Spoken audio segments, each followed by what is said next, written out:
Hi there everyone, it's the guy from the Gamertag here, and today I need to introduce you to what has fast become one of my favourite operator loadouts in Rainbow Six Siege, the sneaky Sledge. Sledge is an operator who's largely underrated and underpicked by most players, who are drawn to the more flashy air jab launcher, shock drones and camera hacking gadgets of the other attackers. What many people fail to realise is that whilst incapacitating defenders, destroying equipment and revealing their locations are very useful abilities, nothing quite ruins the defender's plan than having no walls. The simple fact is that Sledge's versatility allows him to completely take control of the map away from the defenders, forcing them back onto the site. Whilst many operators' roles are to counter others' playstyles, Sledge's role is simply to open up a route to the objective and give the defenders nowhere to hide. It's the versatility of this playstyle that many players underestimate. As mentioned before, Sledge's kit is nothing to get overexcited about, but its sheer versatility is almost unmatched by any other attacker. His two primary weapons are the L85 assault rifle and the M590 shotgun. Despite being only an average weapon, I would always recommend using the L85 assault rifle because it's much less situational than the shotgun. The shotgun itself is one of the best in the game, however it doesn't have the versatility of the assault rifle. His unique gadget is his breaching hammer, which allows him to instantly open up holes into soft walls, soft floors. He can also destroy unreinforced hatches, regular barricades, deployable shields, barbed wire and castle barricades in one hit. As if this wasn't enough, he can also use his hammer to destroy bulletproof cameras, Maestro Evil Eyes and Tachanka's turret if you hate fun. Simply put, if you like countering other operators, there is no gadget better suited for it. Now it is worth noting that his hammer can be used to kill enemy players, however this is not recommended, as if your enemy moves more than a few nanometers, you'll be left swinging your hammer like some sort of deranged gorilla and probably get taken out by your enemy. Sledge also has access to stun grenades and frag grenades. I would always recommend frag grenades, as they further increase the versatility of his kit, and also because after 3 years I had to Google what his second option was because I'd never used it. It is worth mentioning though, that whilst your frag grenades allow you to destroy barricades, shields and barbed wire from a distance, nothing will stop your teammates from running onto them every bloody time. So use at your own discretion. Sledge also has access to the SMG-11 as a secondary and the P226 pistol. Simply put, everyone chooses the SMG-11 because it's a bullet hose. So as you can see, what I've described to you here is the simple Sledge loadout. The L85 assault rifle, the SMG-11 secondary, his breaching hammer and frag grenades. And although it's not radical, the main item that needs changing for this one strategy is by equipping a suppressor to his assault rifle. This small change takes a very versatile operator, and at the cost of weapon damage gives him the ability to now draw minimal attention to himself as he moves around the map.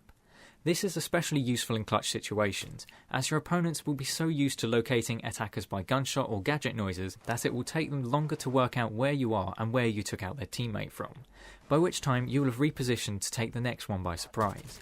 Instead of knowing where you are, the enemies will only know your vague location. Essentially, it's like having Vigil's gadget, without the disadvantage of displaying your whereabouts on enemies' HUDs. You will find, however, that his weapon feels less consistent in close-range gunfights. Quite often you'll find yourself losing out to the submachine guns the defenders possess. But this can be easily corrected by a change of mindset.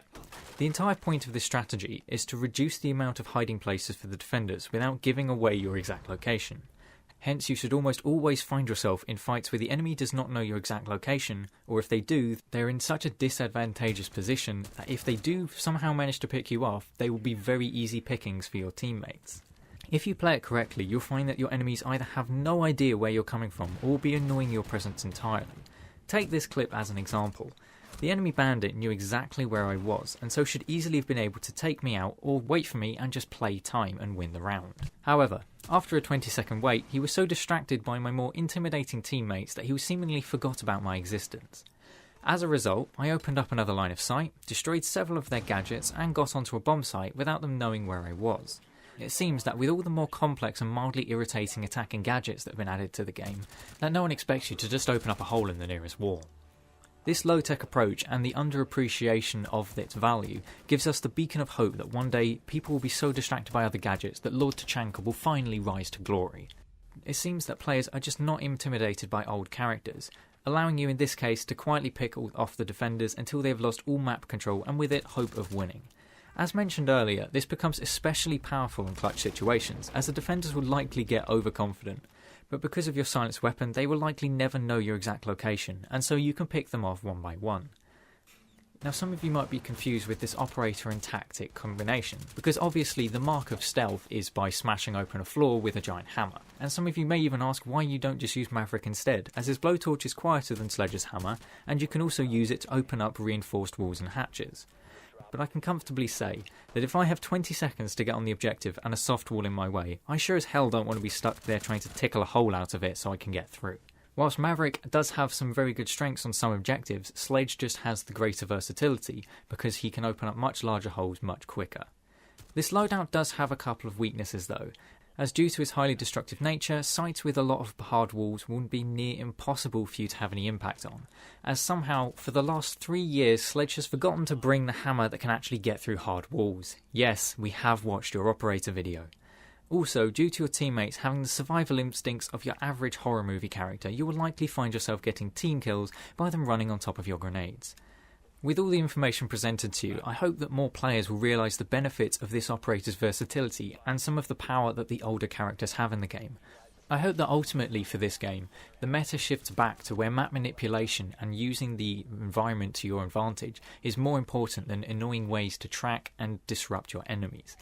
And if you choose to use this loadout, enjoy being able to hollow out maps and take out your opponents without being noticed. And finally, one last note to my teammates. Stop running onto my grenades! But this has been the guy with no gamer tag, and I'll see you on another video.